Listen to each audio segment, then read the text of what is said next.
Hello, welcome to the Sideboard here at the StarCityGames.com Invitational, part of the SCGINVI, brought to you by Ultimate Guard. Nick Miller alongside our now Invitational champion, Aaron Barich. Congratulations, I've known you for a long time. You said it's been 5 years since you've taken home a trophy.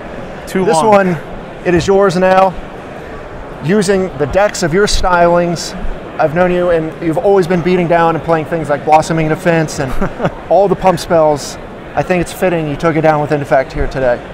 Yeah, I mean, that's just what I do, right? I've been doing it since my first top 8 was with Niagara, playing things then, and I had some top 8s with Gather Courage, and Infect has always been my style of deck, and this was actually, I never even top 8 and open with it. I was always the 11-4, the top 16. I was very consistent at top 16ing and top 32ing, but I never broke through. And this weekend, it finally did what it needed to do, and I ended up going 10-1 in matches with Infect, so.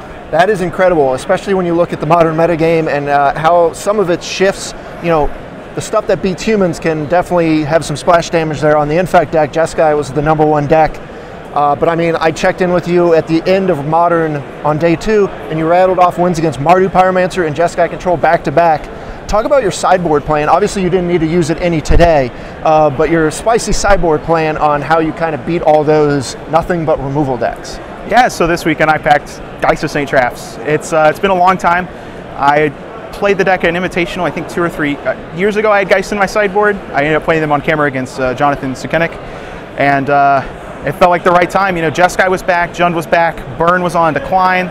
There's no Zoo decks, so Kitchen Finks just doesn't look very good in the format, and you're looking for that extra threat in those matchups, and Geist St. Traft, pretty easy to splash, really high impact. So it's just the most simplest answer. You also bring in Shaper's Sanctuary, which has the hilarious combo with Geist of St. Traft, but they're coming in a lot in the same matchups, right? Oh yeah, they always come in together. And it's funny that, I mean, they're like better in different matchups. I think Shaper's Sanctuary is a card that's very good against the black X decks, where Geist St. Traft is a little better against the blue control decks. Biggest factor, costing 1 mana. You can play it before they Thoughtseize you. Definitely. Where if you have Geist in your hand, if you're playing against a Jund deck or if Grixis Shadows, you play against one of those, you know, your opening hand kind of just doesn't matter.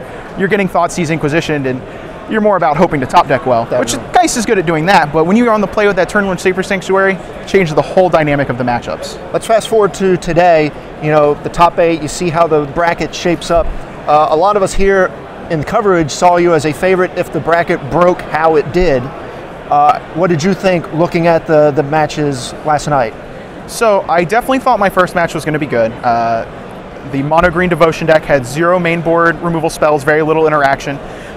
Post board, his only interaction was Walking Ballistas and Kozilek's Returns and Blood Moon. It definitely was not a deck suited to beat a creature combo deck. Going into the top 4, I was actually more worried about the Black-Red Hollow deck than Fabiano. Because I think the Jeskai matchup, especially his list, where he trimmed on Path Exiles, had less removal, played Karns and Jaces and Teferi's main, had a lot of slow, expensive cards that's really going to favor me in the 1 and 2 pre-board games. But the Hollow deck, I think that matchup's hard, and he had a very good sideboard for me. He had 3 Grim Lavamancers, 3 Fatal Push, 3 Thoughtseize, and I was just fortunate enough where he ended up milling them after a Goblin Lore, and things panned my way in the 1 post-board game, and I was able to kind of steal it. Yeah, I looked at that sideboard plan and I said, ouch, that is like 9 cards that are just backbreaking for you. You took the first 2 pre-board games, and then you kind of just had a bunch of lands and got unlucky with the Goblin Wars.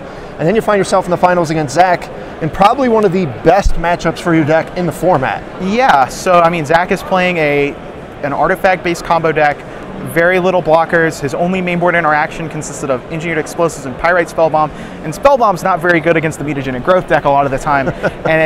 So game 1 and 2, I felt very, very favored. You know, post board, he gets these Ether Grids, and he gains access to Galvanic Blast, and Galvanic Blast is good, but easily countered by a lot of my spells, and Ether Grid's a big problem, but if his hand isn't very fast and he doesn't have a lot of 1-mana artifacts and he keeps it, then I might still kill him around it.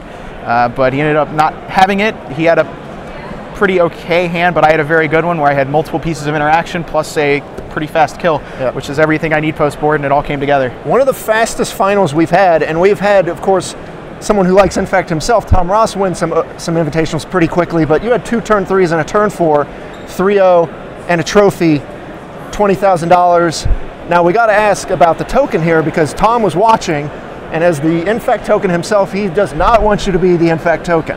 What are you thinking about? I can't do that to Tom. I can't overwrite his legacy. He's gone to work for WotC, but he is still the greatest of all time when it comes to Infect. It's not close. You know, I'm just in his shadow, but I'm doing what I can. I guess I'm the one carrying the torch now. It's past the Infect token. You know, I got maybe 1/1 soldier. We don't have a good 1/1 soldier. I kind of like that one. You'll see it in play a lot, and I like me some white aggressive decks. So maybe I get to play myself in the future. Could do Karn, Construct token. I'm a big fan of the Karn. I think that card's going to be good for a long time. And I mean, one of my favorite cards in Magic is Advent of the Worm. So I could get like the 5/5 Worm token. I just can imagine myself like riding it with a lasso or something, cowboy in my token. Because I mean, my first open one was in Texas, so it all circles back around. It all makes sense. We got our artists on hand. I'm sure they'll talk to you. They'll figure everything out, get the plans. We'll figure out your token, and you guys will be seeing it soon on the SCG Tour. Aaron, any closing thoughts? That was a great job this weekend. I don't even know what there is to say. I just feel super lucky. That's all there is to it. Oh, congratulations again, man. I'm going to send it back over to Todd and Cedric Linus. Time here for the Invitational.